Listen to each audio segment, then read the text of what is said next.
వాణ్ణి మనం ఏం చేయలేకపోయాం, పోలీసులు ఏం చేయలేకపోయారు. వాడు బయటే ఉన్నాడు.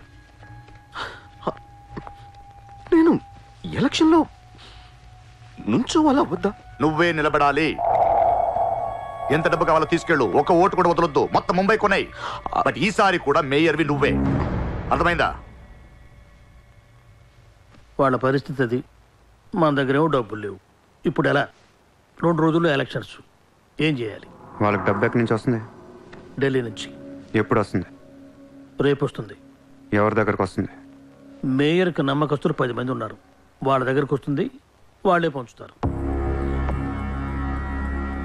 వాళ్ళు డబ్బులు పంచడానికి ముందు వాళ్ళ మీద రేట్ జరుగుతుంది, ఇన్కమ్ ట్యాక్స్.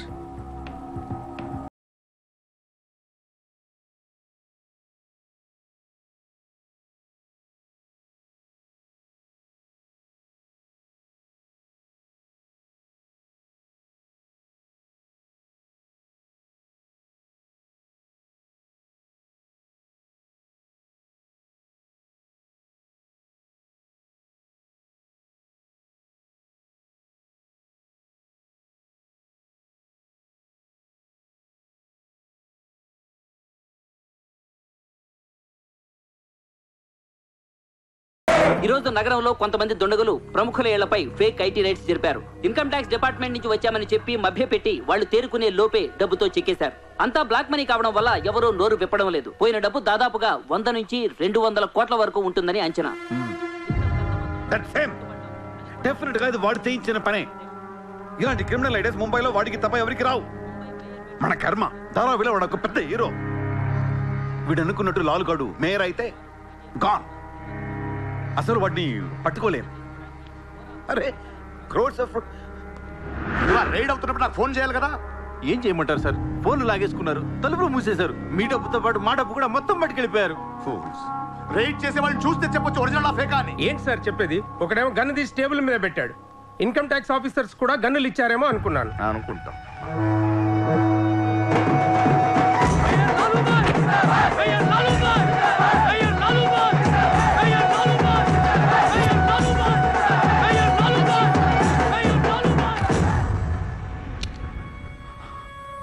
పవర్లో ఉండి కూడా మేయర్ని గెలిపించుకోలేకపోయాను.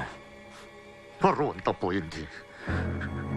ఇప్పుడు ఇలాగే ఊరుకుంటే సూర్యాబాయ్ అనే సౌండ్ ముంబైలో డబుల్ ట్రిపుల్ అవుద్ది. ముంబై మన చేతుల నుంచి జారిపోద్ది. ఆపాలి వాడిని. నువ్వు చాలా తప్పు చేస్తున్నావే. వాడు మోసం చేయాలనుకున్నప్పుడు నువ్వు లవ్ చేసావు. వాడిప్పుడు నిజంగా లవ్ చేస్తుంటే వద్దంటున్నావు. వాడిది లవ్వా? వాడిది లవ్ అని నాకు అర్థం అవుతుంది, నీకే అర్థం అవ్వట్లేదు. అలా బుద్ధి చెప్పు. నీకున్న జ్ఞానం దీనికుంటే మాకు ఏడుపు ఎందుకు? మనుషుల్ని చంపుకుంటూ తిరిగే వాళ్ళని ఎవరు లవ్ చేస్తారు? ప్రాణం విలువ తెలిస్తే కదా. మనుషులు, ప్రాణం, వాటి విలువ మా తెలీదు. ఏంటంటున్నా? Fish, tuna fish. ఈ భూమి మీద 600 కోట్ల మంది మనుషులు ఉన్నారు. అందులో సగం మంది ప్రతిరోజు సముద్రంలో చేపలు పట్టుకొని తినేస్తారు. ఉడక పెట్టుకొని, వేపుకొని, ఎండ పెట్టుకొని, పులుసు అంటారు, ఫ్రై అంటారు. నువ్వేమంటున్నా ఫిష్ అంటున్నావు. ఎన్నో వేల సంవత్సరాలుగా ఇన్ని కోట్ల చేపలను మీరు చంపుకొని తినేస్తే అది పెద్ద మ్యాటరే కాదు. ఎప్పుడన్నా ఒక చేప కానీ ఒక మనిషిని కానీ మింగేస్తే గొడవ చేస్తారు కదా. ఒక చిన్న షార్క్ పిల్ల ఎవరన్నా బీచ్లో కొద్ది కొరికితే చాలు, ప్రపంచంలో ఉన్న న్యూస్ ఛానల్స్లో అన్నిట్లో వేసేస్తారు. జాసు 1, 2, 3 సినిమాలు తీసేస్తారా మీరు? మీ నా ప్రాణాలు వాటివి కాదా? ఏదో కబుర్లు చెప్తుంది, ఏదో కబుర్లు. నన్ను చంపడానికి ఇక్కడ బోల్డ్ మంది తిరుగుతున్నారు. మరి వాళ్ళ సంగతి ఏంటి?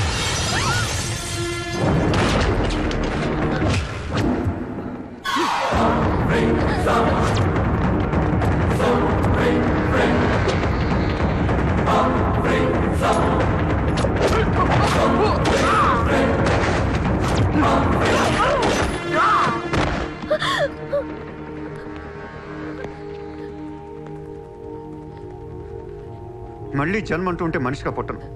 చంపేస్తున్నారు ఇక్కడ. ఇదే నా లాస్ట్ జన్మ. మళ్ళీ దొరకను నేను. నాతో ఉంటా. ఎలా ఉండను? ఇలా రోజుకొకటి ఎందుకు చేస్తున్నావు ఇదంతా? అప్పుడప్పుడు టెర్రరిస్టులు బాంబులు పెడుతూ ఉంటారు ఐడెంటిటీ కోసం. అప్పుడప్పుడు వినాయకుడు పాలు తాగుతూ ఉంటాడు, నేను కూడా ఉన్నాను అని. అదే వినాయకుడు కానీ రోజు పాలు తాగితే ఇక్కడ ఎవడ పోయాడు. ఈ జనాన్ని భయపెట్టాలంటే అప్పుడప్పుడు మర్డర్ చేయాలి, లేదా పాలు తాగాలి. తాగేరా, తాగే, నన్ను చంపి నా రక్తం కూడా తాగే. అలా వదిలేలకో, నువ్వు వదిలేసి వెళ్తే ఇంకా డేంజరస్ గా తయారవుతాను. అయిపో, సర్వనాశనం అయిపో.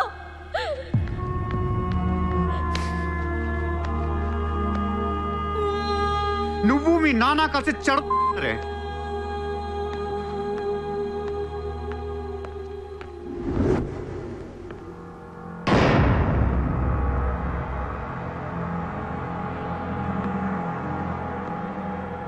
బిజినెస్ ఎక్స్పాన్షన్ చేయాలి. సూర్య ఎక్స్పోర్ట్స్ అండ్ ఇంపోర్ట్స్ ఆఫీస్ ముంబైలో ఉంది. దీని బ్రాంచెస్ ఆల్ ఓవర్ ఇండియా కావాలి.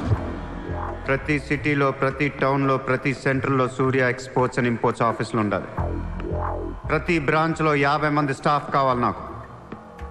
మన స్టాఫ్ ఎవరో తెలుసా? అక్కడ లోకల్గా ఉండే గూండాలు. ఈ గూండాలందరూ లోకల్ పొలిటీషియన్స్ దగ్గర అక్కడో ఇక్కడో పడుంటారు. ఎవడో వీళ్ళకి నెల నెల డబ్బులు ఎవరు, కానీ మనం వాళ్ళకి ఫిక్స్డ్ శాలరీస్ ఇచ్చి పెట్టుకున్నాం. 50 లో క్యూ?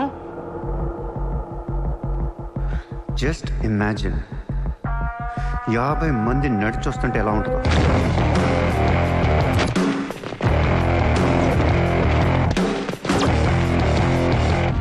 ఇమాజిన్ 50 మంది గన్స్ పట్టుకొని పరిగెడుతుంటే ఎలా ఉంటుందో తెలుసు. ఒక సిటీని కంట్రోల్లో తెచ్చుకోవాలంటే 50 మంది కావాలి. ఊళ్ళల్లో చిన్న చిన్న గొడవల దగ్గర నుంచి దేశంలో పెద్ద పెద్ద గొడవల దాకా అన్ని సెటిల్మెంట్లు మన ఆఫీసుల్లోనే జరగాలి. వాళ్ళందరికీ శాలరీస్ ఎలా ఇస్తావు? డబ్బు ఎక్కడి నుంచి తెస్తావు? వాళ్ళకి వాళ్ళే సంపాదించుకుంటారు. ప్రతి ఊళ్ళో బిజినెస్ చేసే ప్రతి ఒక్కడు, అది చిన్నది కావచ్చు పెద్దది కావచ్చు, వాళ్ళ మార్జిన్లో 2% సూర్య ఎక్స్పోర్ట్స్ అండ్ ఇంపోర్ట్స్కి పే చేయాలి. ₹1,00,000 సంపాదించేవాడికి 2,000 కట్టడం పెద్ద విషయం కాదు. వాళ్ళకి మన సపోర్ట్ ఉంటుంది. ఏ ప్రాబ్లం వచ్చినా మనం చూసుకుంటాం. చిన్నోళ్ళకి పెద్దోళ్ళు ఇస్తారా? ఇవ్వకపోవటానికి ఇది బిజినెస్ ప్రపోజల్ కాదు, ఇట్స్ అన్ ఆర్డర్. బిజినెస్ చేసే ప్రతి వాడికి ఆఫీస్ ఉంటుంది, ఆఫీస్లో టేబుల్ ఉంటుంది. ఆ టేబుల్ మీద మన గన్ పెట్టండి. ఇండియాలో ఉన్న ప్రతి ఆఫీస్ టేబుల్ మీద మన గన్స్ ఉండాలి.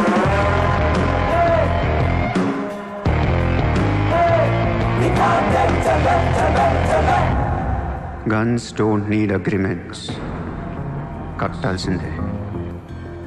ఎవడు ఏ కాంట్రాక్ట్ తీసుకున్నా, ఏ ఫండ్ రిలీజ్ చేసినా మనకి 2% కట్టాల్సిందే. Service tax, sales tax, income tax లాగా ఈ సూర్య ట్యాక్స్ కూడా జనానికి అలవాటైపోవాలి. I want all the gangsters and rowdies under one roof. ఎవడికి ఏ ప్రాబ్లం వచ్చినా మన దగ్గరికే రావాలి. వాడి కష్టం మనమే తీర్చాలి. పబ్లిక్తో ఫ్రెండ్లీగా ఉండండి. ఇండియాలో ఉన్న నీచ్ కమీన్ కుత్తేగాళ్ళందరికీ ఒకే ఒక భయం ఏర్పడాలి. ఆ భయం పేరే సూర్యాభాయ్. సూర్యాభాయ్ అంటే నేను కాదు, ఇట్స్ అ బ్రాండ్. చల్.